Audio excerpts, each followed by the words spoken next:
7 rescued from the Banana Island collapsed building debris.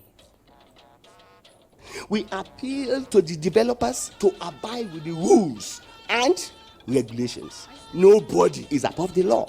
We are talking about the safety of life and properties. World Bank recommends diversification, elimination of multiple foreign exchange rates as recipe for a more productive Nigerian economy. Hard within Nigeria, but also working to try to have an economic system that can be more productive. 1. The national census is for development. Population Commission working to leverage the strength of traditional rulers and Nigerian media for active participation in May census. Plus, Speaker House of Representatives Femi Bajabiamila promises to adhere to zoning in the 10th National Assembly leadership. Hello and a warm welcome to NTA Network News. We are live in Abuja. I am Jummai Yusuf.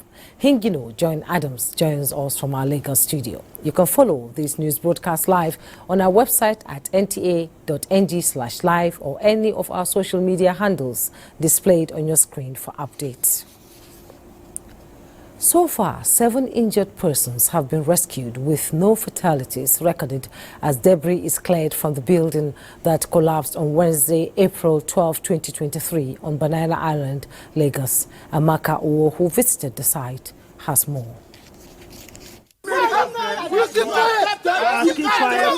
Journalists met fierce resistance from security operatives at the entry point of Banana Island, the site of the collapsed building. There was vehicular traffic for obvious reasons. For these journalists who arrived as early as 7 a.m. to follow the trending havoc, it was a violation of press freedom to deny them access to the property.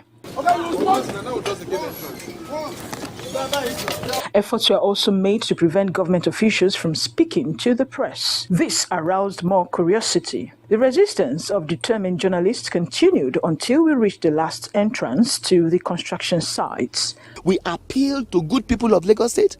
We appeal to the developers. We appeal to everyone to abide with the rules and regulations. Nobody, I say loud and clear, is above the law. We are talking about the safety of life and properties. We have all our agencies here, the LAPSCA, physical planning, and all other government agencies doing what they are supposed to do professionally. Once that is done, we'll be able to ascertain the current status of this and the next steps will be taken. Upon entry, evacuation was underway while the twin towers next to the collapsed building appear weak, so journalists had to tread with caution. Investigations are ongoing to establish the actual cause of the collapse. Authorities say integrity tests will be carried out on the other structures in due time. In Lagos, Amaka O, NTA News. Less than 7 weeks to the end of his tenure of office, President Muhammadu Buhari has returned to the Grand Kaaba in the holy city of Mecca. His mission? To say thank you to Allah for his enormous blessings, guidance and protection in the execution of his mandate, as well as pray for sustainable peace, unity and prosperity of Nigeria. State House correspondent Adam Musambu tells us more.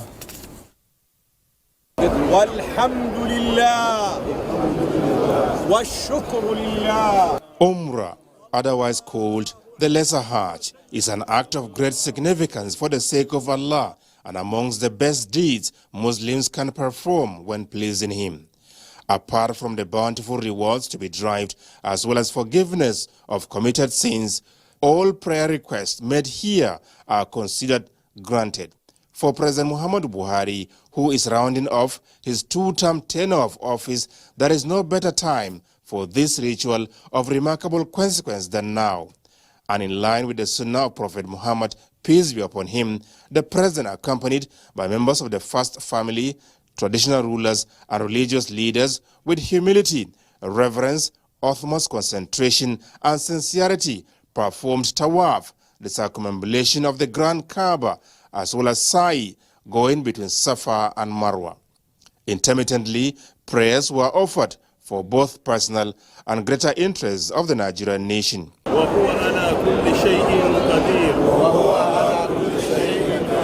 This is significant for him, firstly, to finish very strong. Throughout the Umrah, President was busy praying for Nigeria, for development, prosperity, peace, stability, and many more. And he prayed for a very successful transition of his administration to the incoming administration. He has done the best for the country, as he has always said. And the time for him to go is now. And so his prayer is of thankfulness to the Almighty for making it possible that he has attained that aspiration he has harbored for so long, fought so hard to achieve. And for the nation, President Muhammadu Buhari is prayerful, is also hopeful that God will help those who would succeed him, hold their hands and lead them so that they will build on the successes that he has recorded in the 8 years of his own administration.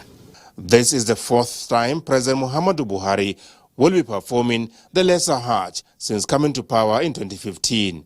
During his stay in the holy city, expected to last about 1 week, prayers will continue to be held for divine intervention in the affairs of Nigeria. This country doesn't belong to him. It belongs to all.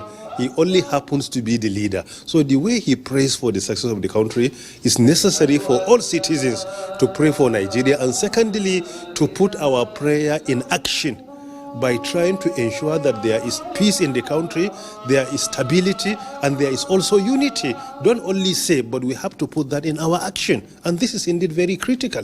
President Muhammadu Buhari had made enormous sacrifices. There are a lot of things that he had to put up with. He didn't have to. And so therefore, Nigerians, they need to say thank you to Mr. President. And I bet you, if they don't say it today, the day will come in the future that they will look back and say, oh, thank you, President Muhammadu Buhari. We now know that you did your best for Nigeria. President Muhammadu Buhari was earlier accorded a befitting welcome on arrival at King Abdulaziz International Airport, Jeddah, by a high-powered Saudi Arabian government delegation led by the Deputy Governor of Makkah, Prince Bandar bin Sultan bin Abdulaziz. From Makkah, Saudi Arabia, Adamu Sambu, NTA News. Back home, as interested members continue to jostle for various leadership positions of the 10th National Assembly, Speaker, House of Representatives, Right Honorable Femi Gbajabiamila, is calling for recourse to party supremacy. The Speaker, in an exclusive interview with NTA, recognized constitutional right of ranking members to vie for whatever positions available, but pointed out the importance of zoning due to the diverse nature of Nigerian ethnicity. The party is supreme. Let everybody tarry a while whilst you talk to people, but tarry a while and let the party zone the offices, considering the fact that we're a divided country as it is. This election has brought that to the fore. We have religious fault lines, we have ethnic fault lines, and so the party will, I know, sit down and do something and zone the offices in a just, equitable, and fair manner. Musbahu Dan Wahab reports that the Speaker, who said for now he has no preferred candidate, added that he is, however, interested in the emergence of the best representative for the job. And I cannot go against the position of the party or confront my party. What is important for me is a Speaker that I will be proud of. Every single member of the House will be proud of that. This is the Speaker of the Federal Republic of Nigeria. So whatever zone the party zones, so everybody that's contested is a very good friend of mine. But unfortunately, that is politics. Our politics is local. This has to be zoned.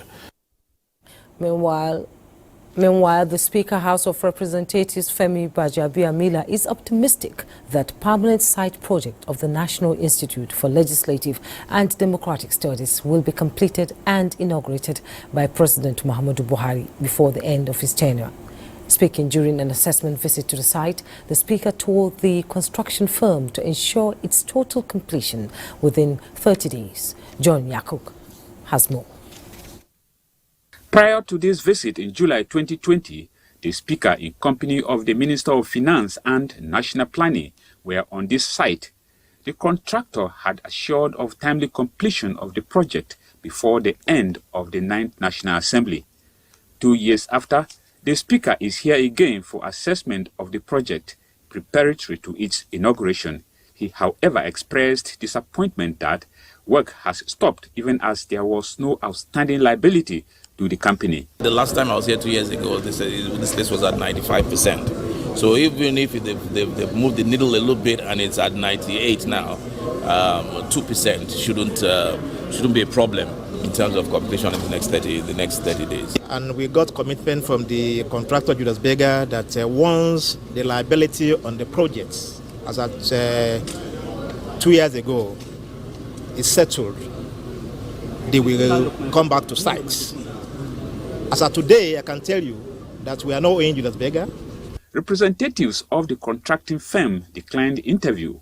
A consultant to the project, however, said it is at 90% completion stage. Basically, I think you have spoken with the contractors, and the contractors can clarify. The management of the National Assembly and the contractor are expected to meet again to ensure that the deadline is met. In Abuja, John Yaku, NTA News. Still talking legislative matters, the National Assembly Service Commission said it has addressed issues of unpaid allowances that has consistently resulted in industrial action by parliamentary staff. Chairman of the Commission, Ahmed Kadi Amshi, announced this when he presented the 2020, 2021 and 2023 report of the Commission before leadership of the Senate. Ignatius Oko reports. 3 years into the life of the National Assembly Service Commission, its management has met with the leadership of the Senate on a routine engagement. The Commission, with Ahmed Kadi Amshi as chairman, conscious of its critical role in the management and capacity building in the National Assembly, has achieved a significant part of its plans when it was inaugurated in 2020. These achievements have been documented and presented to the President of the Senate. The Commission produced new scheme of service to ensure that all cadres that are peculiar to the service are adequately provided for. The Commission acknowledged the intervention of the leadership of the National Assembly in the various industrial action by Parliamentary Staff Association of Nigeria over allowances, and especially its support in the construction of the Commission's office building and the inclusion of the National Assembly Service Commission and State Assemblies Commission in the 5th alteration of the 1999 Constitution. Had not been for your intervention, the industrial actions by person would have paralyzed the activities of the National Assembly. We are most grateful for that, Your Excellency. President of the Senate, Ahmad Lawan, was pleased with the Commission's achievements so far, especially in resolving welfare and promotion issues. He urged them to make adequate provision for capacity building for members of the 10th Assembly. So it is in the interest of us, members of the National Assembly, and indeed the country, that the National Assembly Service Commission functions well, a commission that will remain focused, and a commission that will deliver, and you have delivered. The National Assembly Service Commission Act was enacted in 2000. Ignatius Nkwo, NTA News. To other matters now, the National Census Publicity Committee says it will leverage the strength of traditional rulers and the Nigerian media to mobilize citizens for active participation in the May 2023 population and housing census. This was revealed at separate census advocacy engagements as members of the National Census Publicity Committee take campaigns to Kano State. Olushe Adepo has details. It is a town hall meeting with various groups on population management in Kano and participants from Katsina and Jigawa states, among others. Aminu Ahmed is the chairman, Joint National Association of Persons with Disabilities. He frowns at the 2006 census data that puts the number of persons with disabilities at 18 million nationwide. Aminu hopes for a better census this time, with his group already mobilizing for the 2023 census. We are going to canvass information on people with disabilities. Members of the National Publicity Committee are in Kano to clear doubts of persons like Aminu and to disabuse their minds of misconceptions and fake news already in circulation ahead of the census. The role we expect the Nigerian media to play when the census is just about 3 weeks away is to saturate the airwaves, to ensure that there is no misinformation or disinformation about such an important national event. Director General National Orientation Agency Garuba Bari led the members of the National Census Publicity Committee to a meeting with the governor of Kano State. The crux of the conversation here is on the importance of the head count towards generating an evidence-based demographic data for development planning purposes. We need figures in order to provide security of our people. So we are providing the necessary enabling environment for this exercise to succeed. As the Emir's Palace, the team learns of the readiness of traditional leaders to support the census and make the exercise age-free in the northwest state.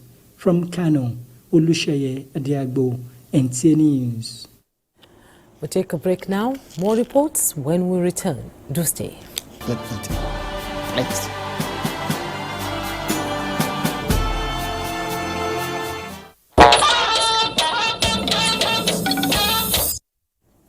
You're welcome back. The federal government has so far disbursed 50 billion naira on public poverty reduction in the country from the 400 billion naira approved for the execution of the program. This was made known after a meeting of the Steering Committee of the National Poverty Reduction with Goals Strategy held at the Presidential Villa and chaired by the Vice President Yemi Osinbajo. Explaining the position of the committee after the meeting, Governor Abdullahi Saleh, who is the co-chair of the Steering Committee, says more still needs to be done in achieving the 100 million goal mark of the administration. And from what we receive from the chairman of the technical working group, over 50 billion has been spent so far. So the performance so far is low, is not yet where we expect to go, but nearly every aspect of the 15 areas where the spending will be carried out, Ministry of Social Development, Ministry of Agri, Ministry of Health, Ministry of Water Resources, and then Ministry of Finance and National Planning as well. So every one of them has some kind of implementation one after another. Told that the National Steering Committee on National Poverty Reduction with Goals Strategy was inaugurated by President Muhammadu Buhari in June 2021 to focus on 15 key areas germane to poverty reduction in the country, based on recommendations by the Presidential Economic Advisory Committee and the Office of the Secretary to the Government of the Federation. Now, a delegation from the Organization for Economic Cooperation and Development, OECD, has met with Nigerian representatives to discuss the maximization of the benefits of the two-pillar solution for Nigeria. The meeting had a critical review of the rules and Nigeria's participation in the two-pillar solution proposed by the OECD inclusive framework and resolved that there is a need for Nigeria's continued participation in the rule development as a member of the inclusive framework to ensure that the interests of the country and Africa is factored into the design and development of the rules. The meeting further resolved that to address challenges arising from the digitalization of the economy, the country's tax base and fiscal policy options will be impacted by the implementation of the two-pillar solution, especially the Pillar 2 global maximum tax rules of 15% effective tax rate. The meeting consequently observed that there was the need for Nigeria to immediately implement fiscal policy measures to address these potential impacts. The attention of the Central Bank of Nigeria has been drawn to a fake recruitment portal inviting eligible members of the public to submit applications in an exercise that will commence soon. A statement by the Acting Director Corporate Communications of the bank, Issa Abdulmimini, says for the avoidance of doubt that the CBN is currently not carrying out any general recruitment exercise and will never request for the BVN of intending applicants or nor discriminate against persons with physical disability, which the fake portal suggested. The statement explained that members of the public are thereby warned to be wary of fraudulent recruitment agents bent on taking advantage of the employment challenge to defraud eligible applicants, particularly young graduates. Time now to join Benny Adams for business news. More of it, actually. Benny, what's going on in the world of business? Thank you, Jummai. Like you started, I will just continue. And in furtherance to fulfilling the pledge to invest $1 billion over the next 5 years to digitize African economies at the recent U.S.-Africa Business Forum, Visa Incorporated is in Nigeria as part of the African tour. The partnership is aimed at accelerating the digitization of the Nigerian economy and building an innovative financial ecosystem to boost commercial activities, improve government earnings, and create jobs. The world is moving to digital economy and information technology. Therefore, this is a step in the right direction for the development of our economy. They don't need the resources of federal government of Nigeria to do this. They have their own resources to do it. They don't need the technology from anybody. They have their own technology to do it. All they want from you and me is cooperation, collaboration. And it is going to work by the special grace of God. And we are now working more and more on how we can help governments to digitize their economies, how to enable digital government ecosystems to ensure that people, citizens of the country, small and medium businesses do have access to public services, to payment services, and they can enjoy the truly simple, intuitive, and digital experience. And ahead of the planned fuel subsidy removal in June, the Executive Secretary, Nigerian Extractive Industries Transparency Initiative, NTA, Oji, revealed some findings of the Special Investigation Panel on Oil Theft, which he says Nigeria expended more than 13 trillion naira on fuel subsidies between 2005 and 2021. This was at a policy dialogue on oil swap in Abuja. The figure, he says, is equivalent to Nigeria's entire budget for health, education, agriculture, and defense in the last 5 years, and almost the capital expenditure for 10 years between 2011 and 2020. This is in addition to the loss of 619.7 million barrels of crude oil, valued at 16.25 trillion naira between 2000 and 2020. Ogbonnaya appeals for federal government intervention. Should be quickly studied and action taken, or at least copious recommendations made and handed over to the incoming administration. And we would like to ask the civil society to help and track. To ensure that such data becomes a robust tool in the hands of accountability actors, such as civil society, the legislature, and law enforcement agents in the job of holding everyone accountable for their roles in the crude oil swaps. And now to the market. Stock market further losing streak by 0.02% at the end of today's trading on the exchange. A total of 302.9 million shares and 3,743 deals corresponding to a market value of 2.023 billion naira were traded. Compared with the previous trading day, Wednesday, today's data shows 19% improvement in volume, 13% improvement in turnover, but 4% decline in deals. The current market capitalization is 28.3 trillion naira. Transcorp Nigeria is the highest in volume, followed by Fidelity Bank and the United Bank for Africa. Well, that is business news. Jummai is over to you for the continuation of the news. Actually, Benny, there is more here, and the global economic outlook is increasingly risky and uncertain with tougher days ahead if care is not taken. Managing Director of the International Monetary Fund, Kristalina Georgieva, who underscored this at the ongoing spring meetings in Washington, D.C., says at this time, vigilance by all policymakers is absolutely paramount. Moplang Dakong reports.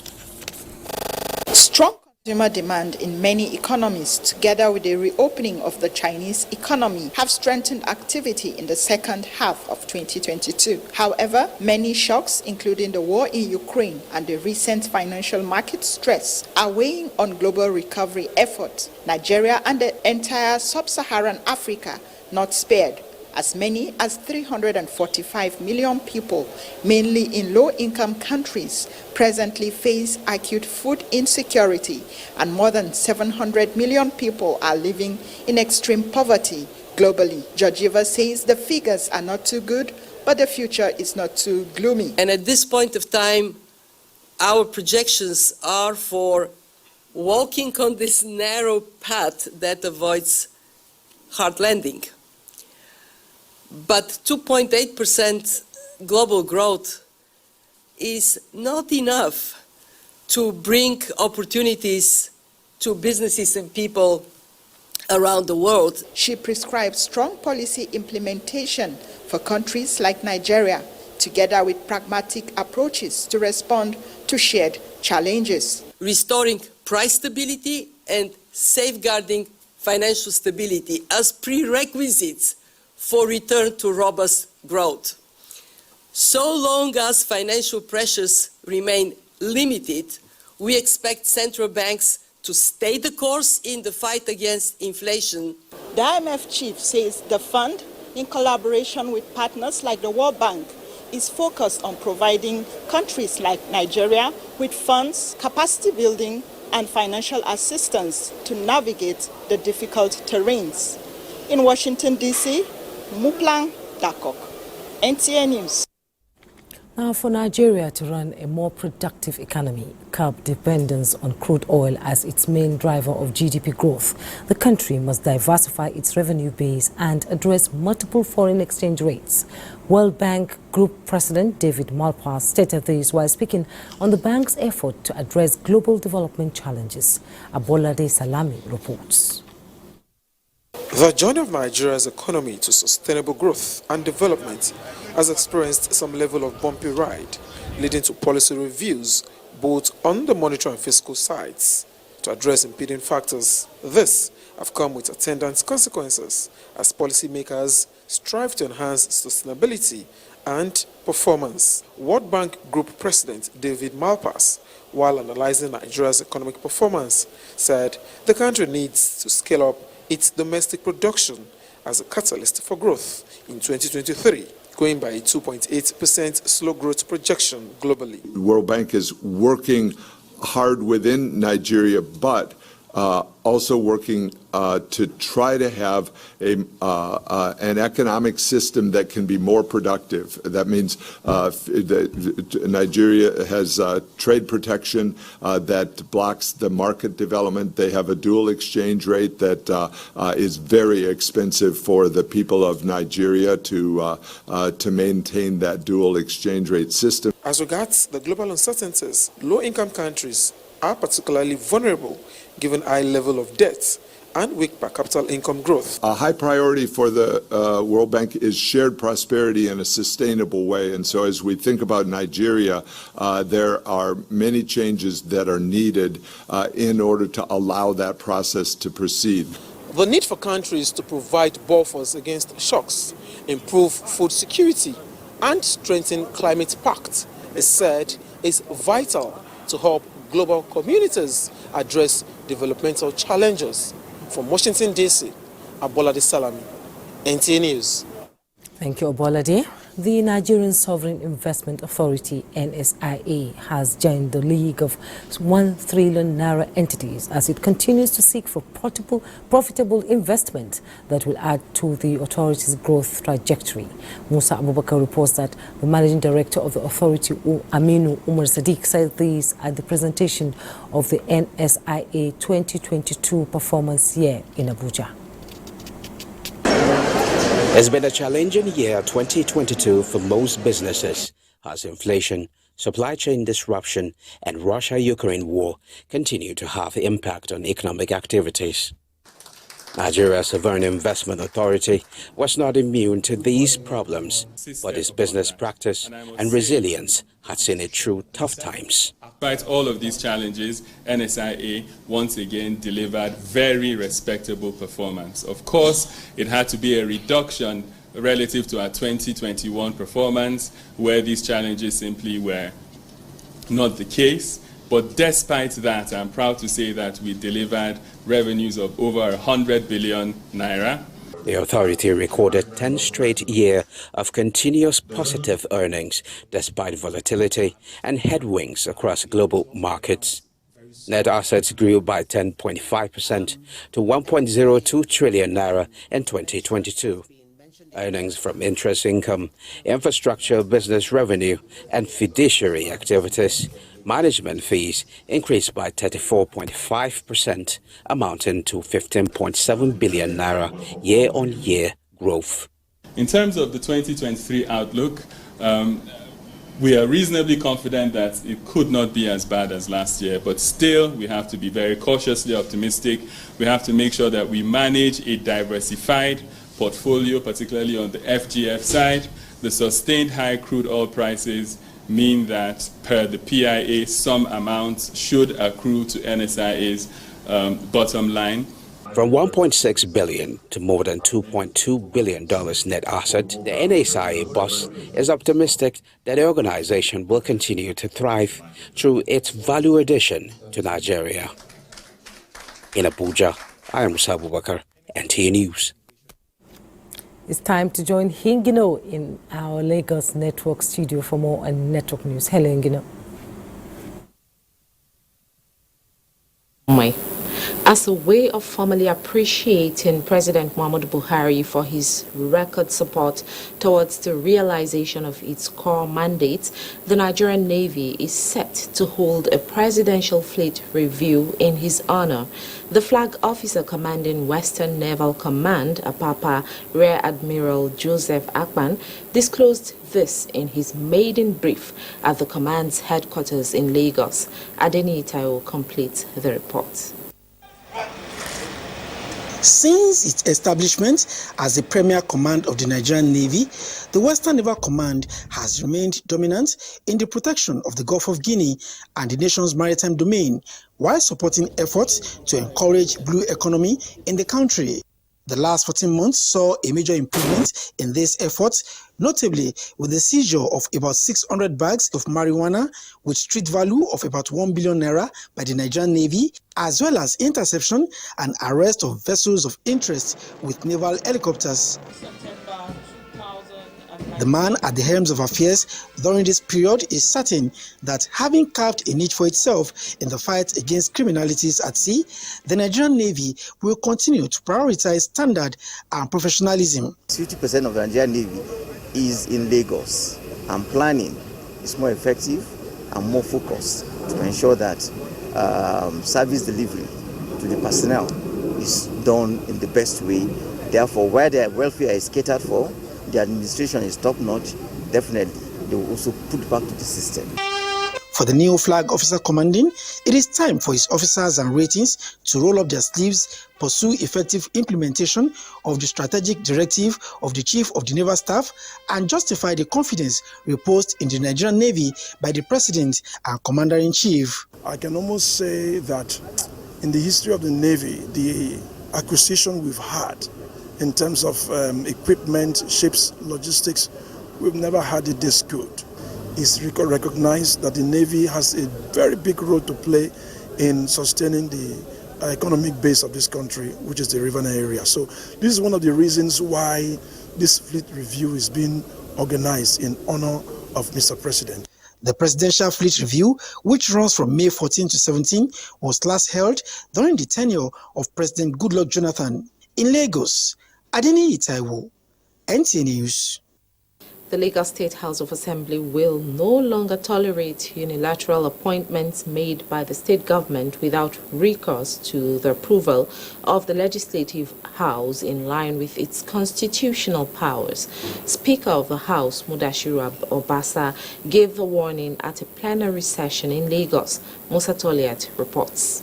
The lawmakers demanded to know why the state government has continued to violate Section 186, subsection 2 of the Constitution, which mandates the Assembly to screen nominees before being appointed by the government. The motion was moved under a matter of urgent public importance by the Deputy Majority Leader, Honorable Naim Adams. As the Chairman, House Committee on Legislative Compliance, I have observed that majority of the boards, appointment to boards and other agencies were not brought, they did not appear before this noble House of Assembly. Some lawmakers see the action by the state government as an attempt to usurp the powers of the State Assembly. If they need to rescind that decision, withdraw those appointments so that we can do things in the right manner. And this House must be respected. And it is our constitutional right that those people that have collected so much from this state without being cleared should please recover such back to recover. Speaker, Lagos House of Assembly, Right Honorable Mudashiru Obasa, however, warns that the Assembly will resist any attempt to put the principle of separation of powers in jeopardy. It's totally an infraction and a violation of these House laws. And immediately, those that have started receiving salaries should be stopped immediately, and the letter issued to them by the head of service should be withdrawn, pending their appearance before this House. The House of Assembly resolved to summon the Lagos State Head of Service, the Accountant General, and the Commissioner for Training and Establishment. In Lagos, Musa Toliat, NTA News. Time now for some messages. The news will be back shortly. What started as a revenue court in April 13, 1973, evolved to become the Federal High Court of Nigeria. April 13, 2023 marks 50 years of justice delivery in the Nigerian judicial system by the court. Celebrations to mark the Golden Jubilee will be communicated to the public. Congratulations to the Chief Judge of the Federal High Court of Nigeria, Honorable Justice John Tehimbatoho, his brother judges, the management, and the entire staff of the Federal High Court. Announcer, the Chief Registrar of the Federal High Court, Suleiman Amida Hassan. Mosquitoes enter everywhere, preventing you from having a peaceful sleep. This is why I recommend the Mortein LED device. Mortein's powerful formula reaches every corner because LED offers overnight protection for your loved ones. Mortein, our #1 choice. Good night, baby. Nothing feels better than knowing you're going to sleep comfortably tonight with no leaks or irritation.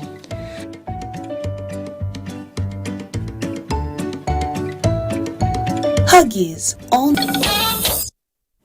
You're welcome back, and now to some health matters. Professor Mahmoud Raji Mohammed has been appointed the Chief Medical Director of the National Hospital, Abuja. Elizabeth Omori, who was at the presentation ceremony, reports that the neurosurgeon promised to promote healthcare and the welfare of medical practitioners for better service delivery in the sector.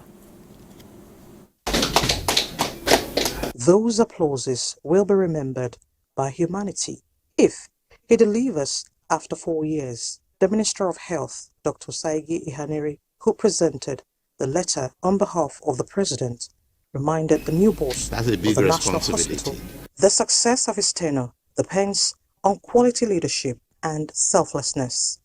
And character, patience, focus on your work, and realizing that whatever you are doing, you are representing somebody who expects the best of you. Professor Mahmoud promised to uphold the ethics of the medical profession and pursue the welfare of staff. People need to be happy and comfortable where they work. A number of people spend most of the times of their days at work. Really work with our policy makers and also those in the executive arm of government to identify where the gaps are. His appointment takes effect from 5th of April 2023. Elizabeth Omori, NTA News. Meanwhile, federal government receives international certificate of accreditation for its National Laboratory Equipment Calibration Center, the first of its kind in West Africa. Salwa Khalil Ibrahim reports that Minister of State for Health, Joseph Okumaka, says this will support quality laboratory care in Nigeria. Today, Nigeria can boast of effective medical laboratory equipment as well as regulations to guide the operations of quality laboratory care, also known as the MLSCN quality tripods. These facilities are reported to be the first in West Africa and they have all attained international accreditation. As we continue to scale up the health system and avail many more citizens quality diagnosis and treatment, we could be saving a good portion of our foreign exchange earnings devoted to health tourism to other climes. Stakeholders here say this is an attestation of the federal government effort at entrenching the culture of quality in medical laboratory services across the country. Delivering the right quantity of reagents, it's very important in ensuring laboratory accuracy and precision is met. And other facilities will be accredited as a result of this wonderful initiative, so that accreditation will now become the rule, not the exception.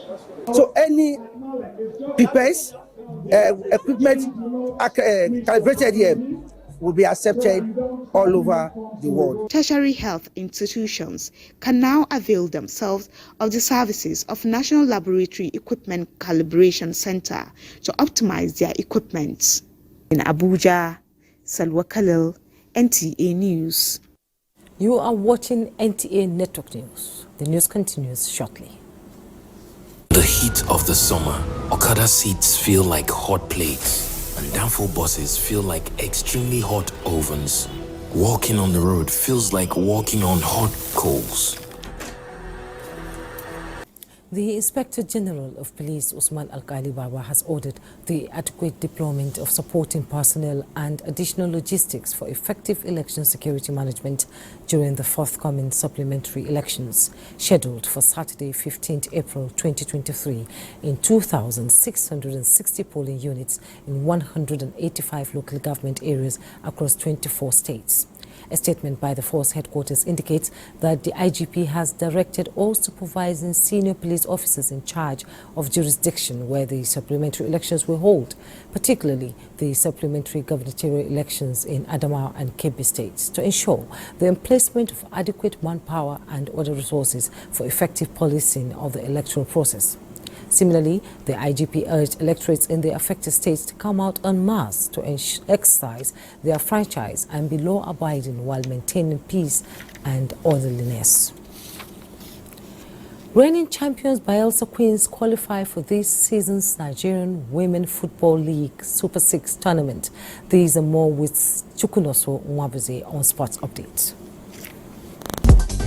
Following their impressive run in the ongoing Nigeria Women Football League, reigning champions Bayelsa Queens, Rivers Angels, Edo Queens, Delta Queens, as well as Confluence Queens have all booked their spot in this season's Super 6 tournament. Delta Queens are top of Group A with 25 points, followed by Bayelsa Queens on 22 points, while Rivers Angels are third on 19 points. Edo Queens top the Group B standing with 22 points, 1 point ahead of second-placed Confluence Queens. Still on football, Bayern Munich Thursday suspended Senegalese international Sadio Mane over reports that the former Liverpool forward allegedly punched teammate Leroy Sané following the club's 3-0 Champions League defeat by Manchester City. Bayern in a statement said that the striker was dropped from the team squad for this weekend's league game against Hoffenheim due to misconduct and confirmed that he will also be fined. Mane and Sané were reportedly seen arguing with each other during the later stages of Tuesday's game at the Etihad. Away from football, actions resumed Thursday at the 2023 National Under-17 Cricket Championship Finals at the Cricket Oval of the Moshood Abiola National Stadium, Abuja, with Team Northwest defeating Team Southeast by 90 runs to 5 in the boys category. This is also a platform for us to pick the best out of all the good players who will be called to camp before a final team of 14 will be picked to represent the country. The championship, which began Wednesday, is expected to end on Sunday.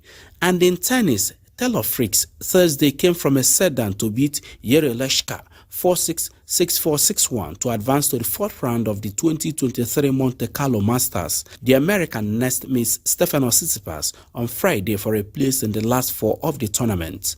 With sports updates, I am Chukunoso Nwabuze, NTA News. The Nwelo family has announced the final burial rites of former Surveyor General of the Federation, Professor Peter C. Nwelo. Burial Mass is scheduled to hold on April 15, 2023 at St. Peter's, the Worker Catholic Church, Adezi, Nwuku, Aniocha Local Government Area, Anambra State at 9 a.m. Interment and reception will follow on the same day at late Professor Nwilio's family compound, Amulo Clan, Adezi, Nwuku, Aniocha Local Government Area of Anambra State.